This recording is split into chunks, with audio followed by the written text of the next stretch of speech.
బంగారం కొనాలని ప్లాన్ చేస్తున్న వారికి ఇది కీలక అప్డేట్. గత కొన్ని రోజులుగా వరుసగా తగ్గుతూ వచ్చిన గోల్డ్ సిల్వర్ ధరలు ఒక్కసారిగా యూటర్న్ తీసుకున్నాయి. ముఖ్యంగా ఈ రోజు బంగారం ధరల్లో నమోదైన భారీ పెరుగుదల కొనుగోలుదారులకు షాక్ ఇచ్చింది. 10 గ్రాముల బంగారం ధర ఒక్క రోజులోనే ₹1,000 పెరగ్గా వెండి కూడా అదే బాటలో దూసుకెళ్లింది. అసలు ఈ ఆకస్మిక పెరుగుదలకు కారణమేంటి? హైదరాబాద్లో తాజాగా బంగారం వెండి ధరలు ఎలా ఉన్నాయి? ఇప్పుడు ఈ వీడియోలో తెలుసుకుందాం. ఇటీవల వరుసగా తగ్గుతూ వచ్చిన బంగారం వెండి ధరలు ఒక్కసారిగా మళ్లీ పెరిగాయి. గత కొన్ని రోజులుగా ధరలు దిగొస్తుండటంతో కొనుగోలుదారులు ఊరట పొందారు. అయితే జూన్ 12న మార్కెట్ల పరిస్థితి పూర్తిగా మారిపోయింది. పసిడి, వెండి రెండింటి ధరలు గణనీయంగా పెరగడంతో కొనుగోలు చేయాలనుకునేవారు మరోసారి ఆలోచించే పరిస్థితి ఏర్పడింది.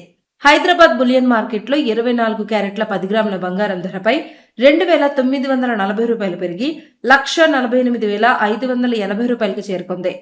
ఇక 22 క్యారెట్ల 10 గ్రాముల బంగారం ధర ₹1,36,200 చేరుకుంది. వెండి మార్కెట్లో కూడా ఇదే ట్రెండ్ కనిపిస్తోంది. కిలో వెండి ధర ప్రస్తుతం ₹2,65,000 చేరుకుంది. ఒక్క రోజులోనే ₹5,000 పెరిగింది.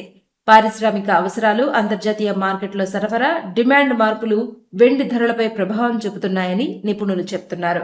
ఇటీవల అంతర్జాతీయ మార్కెట్లలో నెలకొన్న అనిశ్చితి కారణంగా విలువైన లోహాల ధరల్లో ఒడిదుడుకులు కనిపించాయి.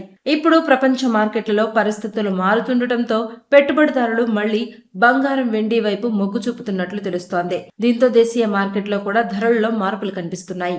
పెళ్లిళ్ల సీజన్ దగ్గర పడుతున్న సమయంలో ధరలు మళ్లీ పెరగడం కొనుగోలుదారులకు కాస్త నిరాశ కలిగించిన మార్కెట్ పరిస్థితుల బట్టి రాబోయే రోజుల్లో మరిన్ని మార్పులు చోటు చేసుకునే అవకాశం ఉందని విశ్లేషకులు భావిస్తున్నారు. ప్రస్తుతం బంగారం లేదా వెండి కొనుగోలు చేయాలనుకునే వారు రోజువారీ ధరల మార్పుల్ని గమనిస్తూ నిర్ణయం తీసుకోవడం మంచిదని నిపుణులు సూచిస్తున్నారు. మరి ఇలాంటి డైలీ గోల్డ్ రేట్స్ అప్డేట్స్ కోసం ఏషియన్ న్యూస్ తెలుగు ఛానల్ ని సబ్స్క్రైబ్ చేసుకోండి.